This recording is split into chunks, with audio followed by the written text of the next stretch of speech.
Hello and welcome to the transcription explanation of this design. This design was done using the scription above me, which uses a combination of different letter stems, which are these circles over here, and modifiers, which make up the columns in this grid. So, excuse me. And vowels are these little guys. They're shown down here. And an A is positioned outside the word circle. So if we take a look at our words, which are oriented left to right, we have our first word, second word, third word, and then fourth word of this design.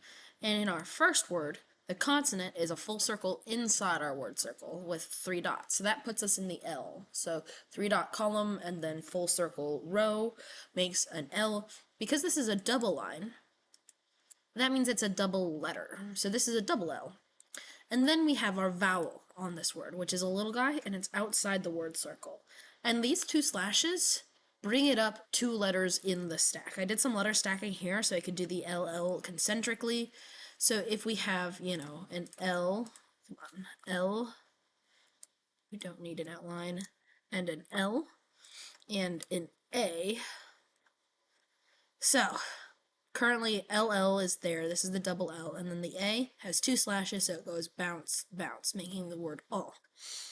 And then we have my. And the M at the bottom, reading bottom counterclockwise for the word circle, which doesn't really matter for this one because it's all concentric, all 1-letter stack, because the A gets bounced because of the lines. This M has 1, 2, 3 lines, these 2 thin curvy ones and that thick straight one. And then a Y has 2 dots and is a circle on the line of our word circle. So MY. Bottom of this word circle's here. We have 1, 2, 3 dots on the L, continuing around. Here's an O, which is inside our word circle.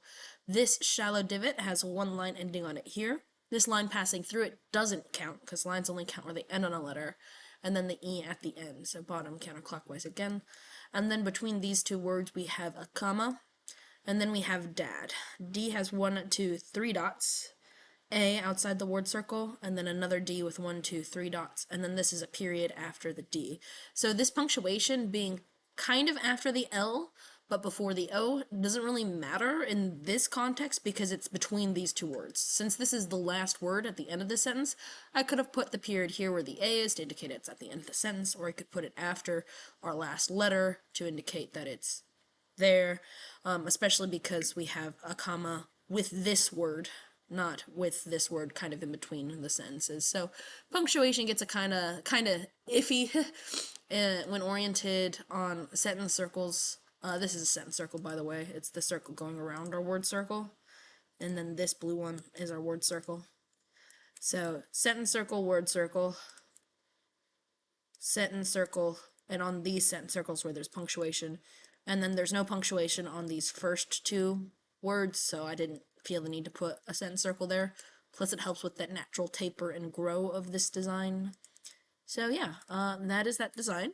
As far as keeping with your request, as far as keep the line work simple, I was, obviously limited because of needing to write out the words, but I kept all of the lines the same thickness throughout the design, so there's no, well, except for this one. This is the one exception. But the majority of the lines are all the same thickness, so there's not so much line weighting, all that jazz. In fact, I could even thin it down a scotch.